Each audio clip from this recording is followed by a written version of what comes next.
तो चलिए आपको ले चलते हैं हमारे नोएडा टू मनाली के इस सफर पर। रात के लगभग 12 बजे नोएडा की सड़कें काफी खाली हो चुकी थीं। शहर की रोशनी धीरे धीरे पीछे छूट रही थी और हमारे सामने खुल रहा था एक नया सफर। हम 3 लोग और हमारा छोटा सा ट्रैवल पार्टनर ग्रूट, हमारा बीगल। ट्रैफिक कम था, रोड स्मूथ थी और ग्रूट वो टाइम टू टाइम विंडो से बाहर देख रहा था, जैसे उसे भी पता हो आज कुछ एक्साइटिंग होने वाला है। रास्ते में कई लंबे टनल्स आए।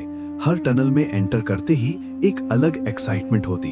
हेडलाइट्स की रोशनी, टनल की गूंजती आवाज और ग्रूट की क्यूरियस आंखें। फिर धीरे धीरे सुबह होने लगी। सूरज की पहली किरणें जब आसमान में फैली तो दूर दूर तक पहाड़ों की आउटलाइंस दिखने लगी। सच कहूं, वो मोमेंट मैजिक जैसा था। जैसे ही रोशनी बढ़ रही थी, हिमालय अपनी खूबसूरती दिखाने लगा। तब भी मनाली पहुंचने में लगभग 2 घंटे बाकी थे, लेकिन रास्ते के नज़ारे इतने खूबसूरत थे कि सफर ही डेस्टिनेशन लगने लगा।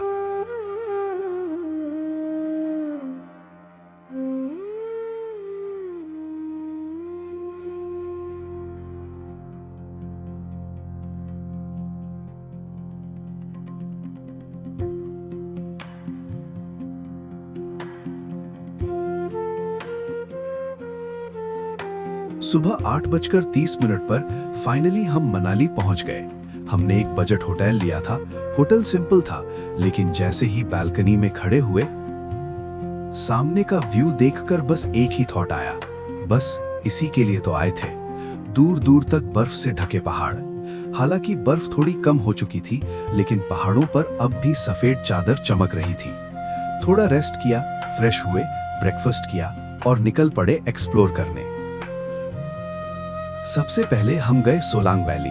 मौसम अच्छा था, लेकिन धूप थोड़ी तेज हो चुकी थी। रास्ते में पुरानी बर्फ के ढेर दिखे जो मिट्टी में मिलकर थोड़े काले पड़ गए थे। ऑनेस्टली सोलांग वैली में हमें उतना एक्साइटमेंट नहीं मिला जितना हम एक्सपेक्ट कर रहे थे। तो हमने डिसाइड किया, चलो अटल टनल चलते हैं। काफी टाइम से सिर्फ सुना था अटल टनल के बारे में और फाइनली आज मौका मिल गया था। जैसे ही कार टनल के अंदर घुसी, एक अलग ही फीलिंग थी। टनल काफी लंबी थी, सिक्योरिटी भी काफी टाइट लग रही थी और हमारे दिमाग में बस एक सवाल, टनल के उस पार क्या होगा। और फिर जैसे ही टनल खत्म हुई, जो नजारा सामने था वो शायद हम कभी नहीं भूलेंगे। सफेद चमकती धूप की किरणों से हीरे की तरह चमकती बर्फ, पहाड़ों पर जैसे किसी ने सफेद चादर बिछा दी हो। हर तरफ एक्साइटमेंट, लोग, कैमरा, हंसी। हमने भी कार पार्क की और चल पड़े बर्फ की तरफ। और ग्रूट, उसके लिए तो ये सब बिल्कुल नया एक्सपीरियंस था। उसके छोटे छोटे कदम जब बर्फ पर पड़ते तो कभी वो इधर भागता, कभी उधर। ठंड में भी उसकी एनर्जी डबल हो गई थी। और फिर लोगों ने ग्रूट को नोटिस करना शुरू कर दिया। फिर क्या, कुछ ही देर में लोग आकर बोलने लगे, भैया एक सेल्फी वीडियो बना ले क्या। लग रहा था जैसे ग्रूट कोई सेलिब्रिटी हो और हम भी लोगों की एक्साइटमेंट के साथ ये मोमेंट एंजॉय कर रहे थे।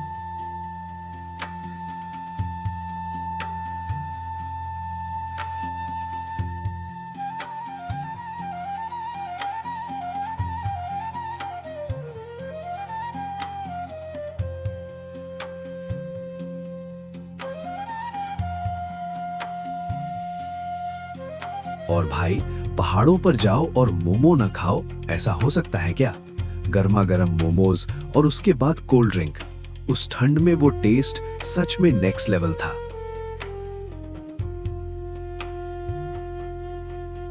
हमने खूब फोटोज और वीडियोस लिए, क्योंकि कुछ मोमेंट्स ऐसे होते हैं जिन्हें हम सिर्फ कैमरा में नहीं, अपनी यादों में भी कैद करना चाहते हैं।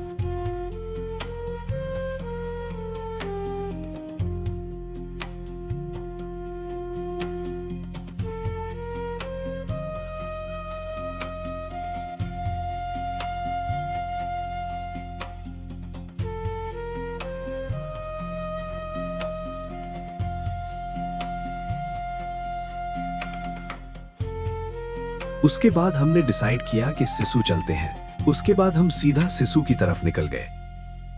सिसु का रास्ता भी कमाल का था। बर्फ से ढके पहाड़ और सड़क बिल्कुल उनके साथ साथ चल रही थी। वहां हमने कुछ ड्रोन शॉट्स भी लिए। और ड्रोन व्यू में हिमालय और भी मजेस्टिक लगता है।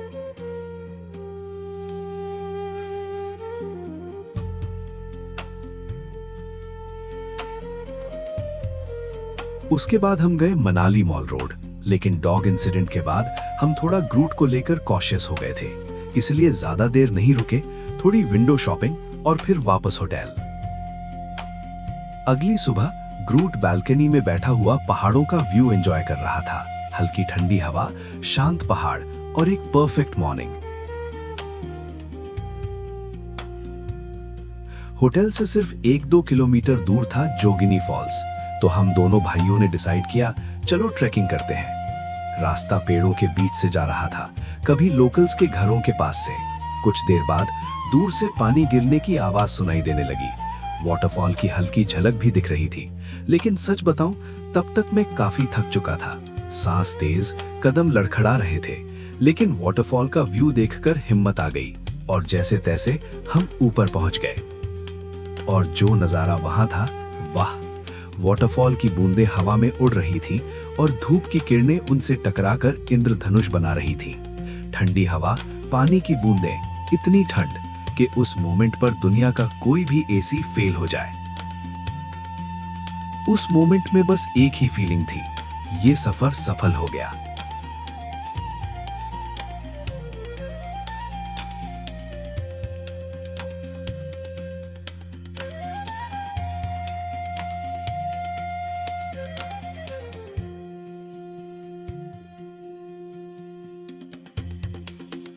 अगली सुबह हमने मनाली को अलविदा कहा और वापस निकल पड़े नोएडा की तरफ।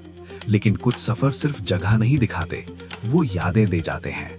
और ये सफर ग्रूट के साथ बर्फ के पहाड़ों के बीच हमारी जिंदगी की उन यादों में से एक बन गया जो कभी पुरानी नहीं होती।